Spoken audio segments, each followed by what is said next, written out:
Hello बच्चों, आप सब लोग अच्छे हैं। चलिए ठीक है, आज हम लोग कक्षा 12 की रसायन विज्ञान में चैप्टर नंबर 3 इलेक्ट्रोकेमिस्ट्री से जो टॉपिक पढ़ेंगे वो टॉपिक होगा मानक गिब्स मुक्त ऊर्जा और मानक सेल विभव में संबंध। ठीक है, इसकी पहले की वीडियो में हम लोगों ने पढ़ा है कि साम्य स्थिरांक और मानक सेल विभव के बीच में संबंध। ठीक है, और आज की वीडियो में हम लोग इसमें संबंध देखेंगे और दोनों से संबंधित सवाल भी लगाएंगे, न्यूमेरिकल्स भी करेंगे। और वो न्यूमेरिकल्स जो होगा वो मैं नोट्स में प्रोवाइड नहीं करूंगा, इसलिए आप लोग न्यूमेरिकल्स अगर देखना चाहते हैं तो इस वीडियो को लास्ट तक जरूर देखेंगे। ओके, चलिए हम लोग स्टार्ट करते हैं। सबसे पहले देखते हैं रेडॉक्स अपक्रिया, उसको आगे मैंने ब्रैकेट में क्या राइट किया है, वैद्युत रासायनिक सेल। ठीक, वैद्युत रासायनिक सेल का मतलब यहाँ पर भैया क्या है कि ये ऐसा सेल होता है जिसमें रासायनिक अपक्रिया अपने आप होना स्टार्ट हो जाती है। मतलब इसमें हमें रासायनिक अपक्रिया को शुरू करने के लिए किसी भी प्रकार का बाह्य विद्युत प्रवाहित करने की आवश्यकता नहीं पड़ती है। ठीक है, ये रासायनिक सेल ऐसे सेल होते हैं जिनमें रासायनिक अपक्रिया के फलस्वरूप ही ऊर्जा उत्पन्न होती है। ठीक है, इसलिए मैंने इसको ब्रैकेट में डाल दिया। ठीक है, चलिए अब चलते हैं, शुरुआत करते हैं। कोई भी रासायनिक सेल है, जब उसमें रासायनिक अपक्रिया होगी तो क्या होगा, कार्य का होना पाया गया कि नहीं पाया गया। भाई आप एक स्थान पे खड़े हैं और उसके बाद 2 कदम आगे बढ़े तो इसका मतलब क्या हुआ, आपकी एनर्जी लॉस हुई और आपने कुछ कार्य किया। ऐसे ही जब कोई भी रासायनिक सेल होती है और उसमें रासायनिक अपक्रिया हुई तो इसका मतलब उसमें कार्य हुआ है। ठीक है, तो जो हमारा रासायनिक सेल में जो कार्य होता है वो किसके बराबर होता है, उस सेल से मुक्त इलेक्ट्रॉनों के आवेश और सेल के विद्युत विभव के बराबर होता है। किसके बराबर होता है, जो हमारा रासायनिक सेल में जो कार्य होता है, वैद्युत रासायनिक सेल में जो कार्य होता है वो किसके बराबर होता है, मुक्त इलेक्ट्रॉनों के आवेश तथा EMF इलेक्ट्रोमोटिव फोर्स के बराबर होता है। मतलब W बराबर क्या हो जाएगा, NF इंटू E सेल। ठीक है, जहां पर N क्या हो गया, नंबर ऑफ इलेक्ट्रॉन हो गया, क्या हो गया, नंबर ऑफ इलेक्ट्रॉन। F क्या हो गया, ये हो गया फैराड। फैराड का मतलब क्या होता है, इलेक्ट्रॉनों का आवेश है। ठीक है, ये क्या है, आवेश। ओके, और जो हमारा E सेल है ये क्या है, EMF मतलब इलेक्ट्रोमोटिव फोर्स, सेल का जो पोटेंशियल डेवलप होता है। ठीक है, यहां पर हम लोगों ने क्या देखा, जब कोई भी विद्युत रासायनिक सेल अभिक्रिया करती है तो उसमें कार्य का होना पाया जाता है और वो कार्य किसके बराबर हो गया, NFE सेल के बराबर होता है। ठीक, अब एक बात ये बताइए, इसको मैं 1 कर देता हूं। अब आप मुझे एक बात ये बताइए कि आप जब कोई भी कार्य करेंगे तो उसमें क्या होगा, एनर्जी लॉस होगी कि नहीं होगी। जितना ज्यादा कार्य करेंगे उतनी ही ज्यादा एनर्जी लॉस होगी। मतलब यहाँ पर जो W है, जो कार्य है वो किसके बराबर हो जाएगा, माइनस डेल्टा G के बराबर होगा। ठीक, अभी मैं बताता हूँ डेल्टा G है क्या। मतलब जितना ज्यादा हम कार्य करेंगे उतना ही हमारा डेल्टा G का मान निगेटिव होगा।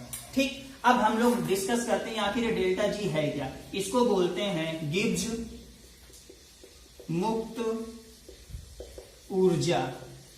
गिब्स मुक्त ऊर्जा, गिब्स मुक्त ऊर्जा क्या होता है, कोई भी कार्य को करने के लिए हमें जितने भी एनर्जी की आवश्यकता होती है उसे गिब्स मुक्त ऊर्जा कहते हैं। मतलब कोई भी कार्य को करने के लिए हमें जितने भी एनर्जी की आवश्यकता होती है वही क्या कहलाती है, गिब्स मुक्त ऊर्जा कहलाती है। ठीक है, और इसको किससे रिप्रेजेंट किया गया है, डेल्टा G से। ठीक है, अब आप ये बताइए, जितना ज्यादा आप कार्य करेंगे आपकी उतनी ही तो एनर्जी मुक्त होगी, है ना। तो जितना ज्यादा W होगा उतनी ही ज्यादा ये माइनस में इसकी वैल्यू आएगी। ठीक है, बात समझ में आई।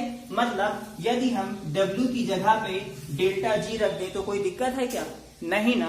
तो क्या हो जाएगा, W की जगह अगर हम राइट करते हैं माइनस डेल्टा G बराबर NFE सेल, कोई दिक्कत नहीं ना। अब आप ये बताइए, यहाँ पर माइनस आ गया तो क्या करते हैं, माइनस में सब में गुणा कर देते हैं। तो जब माइनस को गुणा करेंगे तो ये क्या बन जाएगा, डेल्टा G बराबर माइनस NFE सेल। ये हमारा क्या है, रिलेशन है, किसके बीच में, डेल्टा G और EMF के बीच का संबंध है। ओके, संबंध नंबर 1। अब आप ये बताएं, यदि कोई भी वैद्युत रासायनिक सेल 25 डिग्री सेल्सियस ताप पर होगा, कहां पर, जहां पे टेम्परेचर 25 डिग्री सी या टेम्परेचर 298 केल्विन कर दिया जाए तो ये सेल कौन सी स्थिति को ग्रहण कर लेगी? मानक स्थिति को ग्रहण कर लेगी। कौन सी स्थिति को ग्रहण करेगी? मानक स्थिति। तो जब मानक स्थिति यहां पर लग जाएगा तो यही फॉर्मूला क्या बन जाएगा? Delta G naught equal to minus NF E naught of cell. बन जाएगा कि नहीं बन जाएगा? भाई मानक का मतलब क्या होता है? वहां पर कुछ कंडीशंस होती हैं वो होनी चाहिए। जैसे टेम्परेचर है 298 केल्विन होना चाहिए, वहां का जो प्रेशर है वो नॉर्मल प्रेशर मतलब 1 atm के बराबर ही होना चाहिए। ठीक है, तो यहाँ पर जैसे ही हमने टेम्परेचर को क्या किया? कांस्टेंट कर दिया तो ये किस स्थिति में आ गई? मानक स्थिति में आ गई। तो यहाँ पर जो डेल्टा जी था वो केवल और केवल क्या था? मुग्ज मतलब गिब्ज मुक्त ऊर्जा था। लेकिन यहाँ पर जो डेल्टा जी नॉट लग गया इसका मतलब ये क्या हो गया? मानक मुक्त ऊर्जा। ठीक, बात समझ में आई? चलिए हम इनको क्या करते हैं, इनके सभी के नाम राइट कर देते हैं। ठीक, जहां पर हमारा डेल्टा जी क्या है? गिब्ज मुक्त ऊर्जा परिवर्तन इसको बोलते हैं भैया। ठीक है, मानक गिब्ज मुक्त ऊर्जा परिवर्तन। और डेल्टा जी नॉट क्या हो जाएगा? मानक गिब्ज मुक्त ऊर्जा परिवर्तन। बात समझ में आई? यहां पर ई सेल क्या हो गया? ये है सेल का विभव। ओके, और यहां पर ई नॉट ऑफ सेल क्या हो जाएगा? मानक सेल विभव हो जाएगा। बात समझ में आई? क्या होगा? मानक सेल विभव। यहाँ पर n आपको पता ही है, ये क्या है? मुक्त इलेक्ट्रॉनों की संख्या है। F क्या है? ये आवेश है। क्या है? आवेश है। और क्या बचा हमारे पास? सारी बातें तो हो गई। बात समझ में आई? तो यहाँ पर हम लोगों ने एक तो संबंध देख लिया, किसके बीच में? डेल्टा जी नॉट और ई नॉट ऑफ सेल के बीच में रिलेशन हम लोगों ने देख लिया। और जो रिलेशन निकल के आया है मैं ऊपर यहाँ पे राइट कर देता हूँ, ये हो जाएगा delta G naught equal to minus NF E naught of cell के बराबर होगा। ठीक है, चलिए इसी के बाद ही तुरंत हम एक दूसरा रिलेशन देख लेते हैं। किसके बीच में? साम्य स्थिरांक और मानक गिब्ज मुक्त ऊर्जा के बीच में क्या रिलेशन होता है। ठीक है, चलिए देखते हैं किसके बीच में हम लोग रिलेशन देखेंगे। डेल्टा जी नॉट और के इक्वेशन के बीच में रिलेशन देखते हैं। ठीक है, चलिए पिछली वीडियो का जो मैटर उसको थोड़ा सा याद कर लेते हैं। क्या याद करते हैं? वहां पर हम लोगों ने फाइंड आउट किया था कि जो ई सेल होता है वो E naught of cell minus 2.303 RT upon NF log base 10 Q के बराबर होता है। ये नस इक्वेशन है। ठीक है, लेकिन कब? साम्यावस्था पर। कब?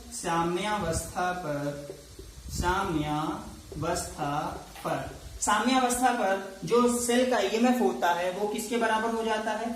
0 के बराबर हो जाता है। और इस स्थिति में जो हमारा सेल का अभिक्रिया भागफल होता है वो किसके बराबर हो जाता है? KC के बराबर हो जाता है। कब? जब साम्यावस्था होती है। ठीक है, तो हम लोगों ने इसको आगे क्या बढ़ाया था? ये हो गया था 0 बराबर E naught of cell minus 2.303 RT upon NF into log base 10 KC। यहाँ पे मैंने इक्वेशन पहले लगाया था EQ, अभी मैं क्या कर देता हूँ? KC कर देता हूँ, क्योंकि बुक में आपको KC के रूप में ही मिलेगा। ठीक है, अब अगर मैं यहाँ पर KC बराबर निकालूंगा तो क्या हो जाएगा? अब गौर से देख करके बताएं क्या हो जाएगा?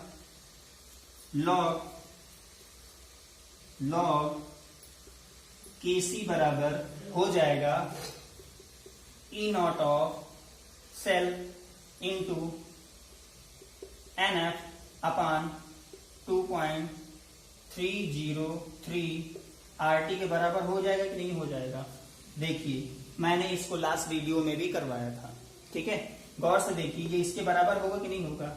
एक मिनट मैं देख लेता हूं होगा कि नहीं होगा। एक मिनट भैया, बिल्कुल बेटा ऐसा ही होगा। ठीक है, ये इसी के बराबर होगा। ओके, अगर हम इसको ऐसे ना करके ऐसे राइट कर दें, मतलब 2.303 RT लॉग के सी बराबर ये हो जाएगा E naught of cell N F के बराबर होगा कि नहीं होगा, ये इसके बराबर होगा कि नहीं होगा। ठीक है, ये हमारा किसके बीच का रिलेशन है, ई नॉट ऑफ सेल और के सी के बीच का रिलेशन है, जो हम लोगों ने पिछले वीडियो में देखा था। ठीक है, चलिए अब हम लोग क्या करेंगे, डेल्टा जी और डेल्टा के सी मतलब के इक्वेशन या के सी के बीच में रिलेशन देखते हैं। ठीक है, क्योंकि न्यूमेरिकल्स जो होता है इन दोनों से आता है, मैंने दोनों के बीच का रिलेशन सामने सामने रखा हुआ है। ओके, चलिए अब देखते हैं। अब आप एक बात ये बताइए, जब कोई भी अक्रिया साम्यावस्था पर होती है, क्या होती है, जब कोई भी अक्रिया किस स्थिति में होती है, साम्यावस्था पर होती है। ठीक है, तो क्या होता है, वहां पर सेल का जो ईएमएफ होता है वो क्या हो जाता है, शून्य के बराबर हो जाता है। ठीक है, जिसके बाद हम लोगों ने साम्य स्थिरांक यहाँ पर क्रिएट किया था। ओके, अच्छा आप एक बात ये बताइए, यहां पर अगर इसे इक्वेशन नंबर 2 मान लें और इसको इक्वेशन नंबर 1 मान लें, तो यहाँ पे कुछ कॉमन सा दिखाई दे रहा है। ठीक है, आप अच्छे से इसको देखना और उसके बाद समझना। यहाँ पर लिखा हुआ है N F E cell, E naught of cell लिखा हुआ है कि नहीं लिखा हुआ है, और यहाँ पे delta G naught equal to लिखा हुआ है एन एफ ई सेल लिखा हुआ है ना, है ना। अगर हम इसको यहां पर रखना चाहें तो क्या होगा बताइए, ये हो जाएगा, हम लोग क्या करते हैं, समीकरण नंबर 1 और समीकरण नंबर 2 क्या कर देते हैं, बराबर कर दें। ठीक है, जब हम इसको बराबर करेंगे तो डेल्टा जी इक्वल टू क्या हो जाएगा, डेल्टा जी इक्वल टू क्या हो जाएगा, -2.303 RT log KC के बराबर होगा कि नहीं होगा। देखिए हमने कुछ किया नहीं है, यहाँ पे डेल्टा जी बराबर क्या है, -NF E naught of cell है, जबकि यहाँ पर क्या है, NF E naught of cell है। अगर हम इसमें माइनस लगाना चाहें तो क्या करेंगे, माइनस का दोनों ओर गुणा करेंगे, भाई यही तो होगा, भाई माइनस के गुणा इधर कर दें, माइनस के गुणा इधर भी कर दें, तब तो ये वैल्यू इसके बराबर हो गई कि नहीं हो गई। तो हम क्या करेंगे, वहां पर डेल्टा जी अगर रख देंगे तो ये वही आ जाएगा, delta G naught equal to क्या होगा, -2.303 RT log बेस 10 KC। ये हमारा रिलेशन कंप्लीट हो गया, किसके किसके बीच में, मानक गिब्स मुक्त ऊर्जा और किसके बीच में, साम्य स्थिरांक, किसके बीच में, साम्य स्थिरांक के बीच में। ये हमारा जो संबंध है वो क्या हो जाएगा, ये संबंध नंबर 3। बात समझ में आई। ठीक है, अब चलिए हम लोग इससे रिलेटेड कुछ न्यूमेरिकल्स करते हैं। मैं क्या करता हूं, तीनों न्यूमेरिकल्स के फॉर्मूले ऊपर राइट कर देता हूं।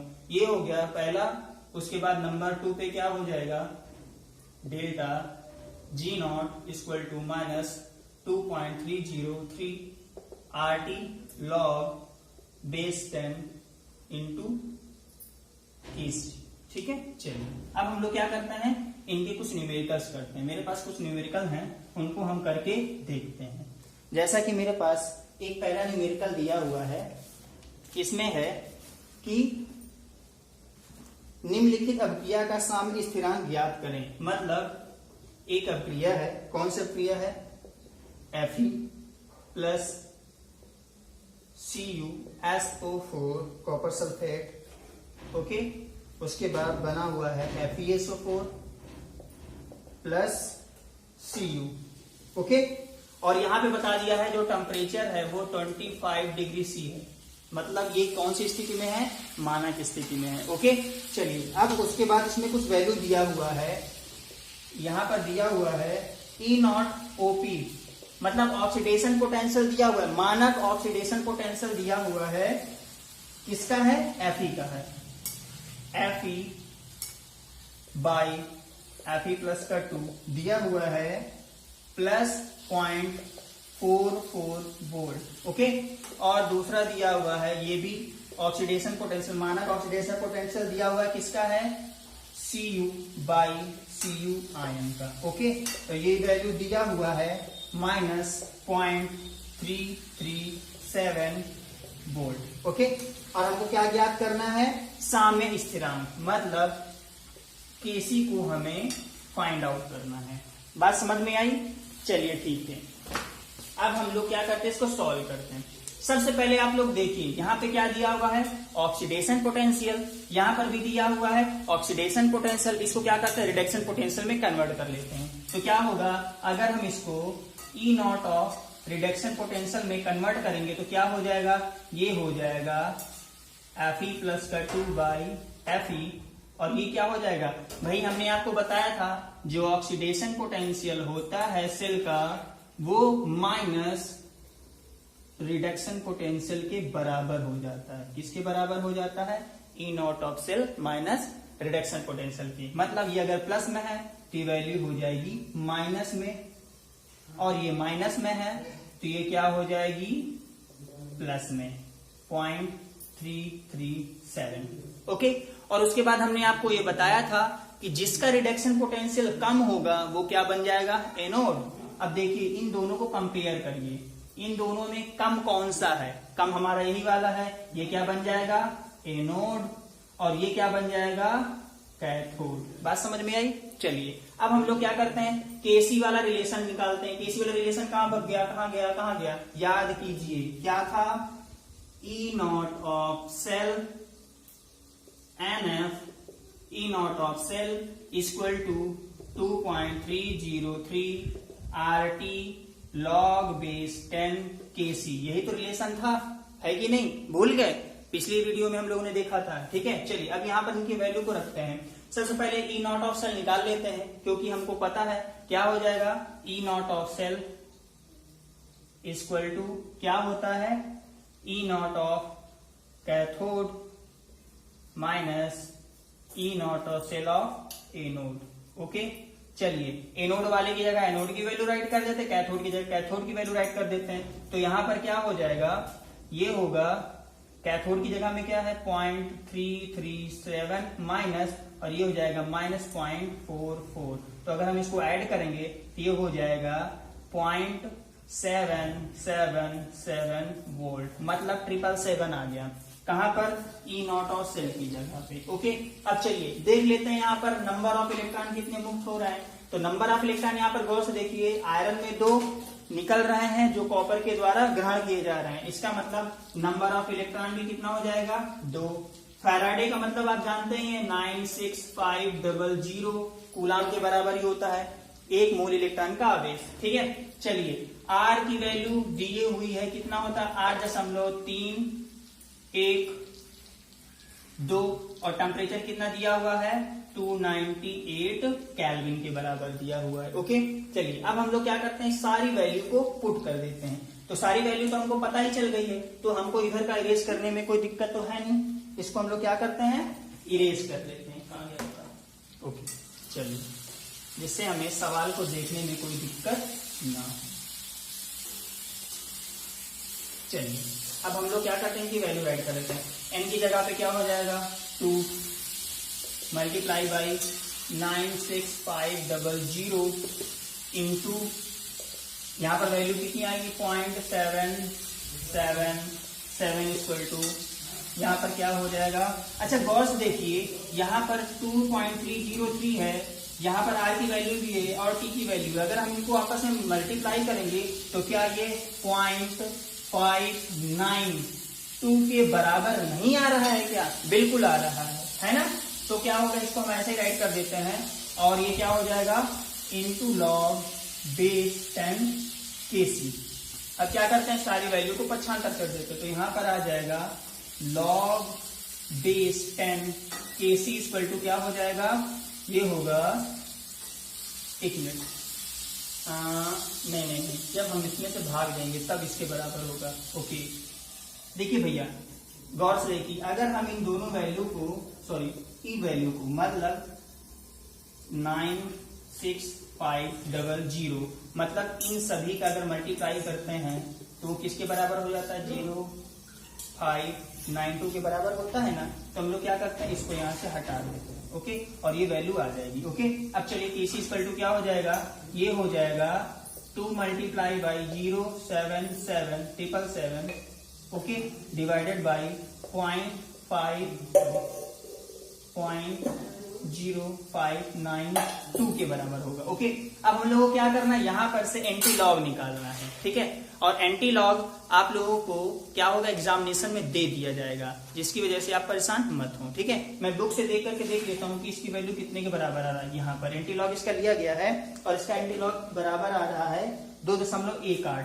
इसके 2.18 गुणते 10 की घाते 23 कितने के बराबर है, सॉरी 26 है, 26।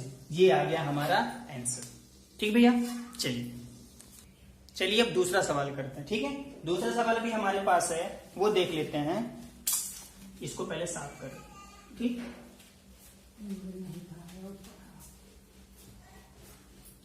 दूसरा सवाल हमारे पास है कि एक घड़ी है, ठीक है, और उस घड़ी में एक जो आप लोगों ने देखा होगा, जो वॉच होती है, रिस्ट वॉच होती है, उसमें क्या होता है, सेल पड़े होते हैं, और वो सेल की अवधि इसमें दी हुई है, क्या है, जिंक है, zinc plus Ag2O plus H2O अभिक्रिया हुई, आ रहा है जिंक आयन बना रहा है, साथ में क्या बना रहा है, 2Ag बना रहा है, और साथ में 2OH आयन है।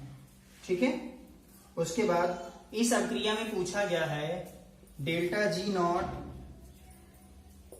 और E0 ऑफ सेल। क्या निकालना है, E0 ऑफ सेल।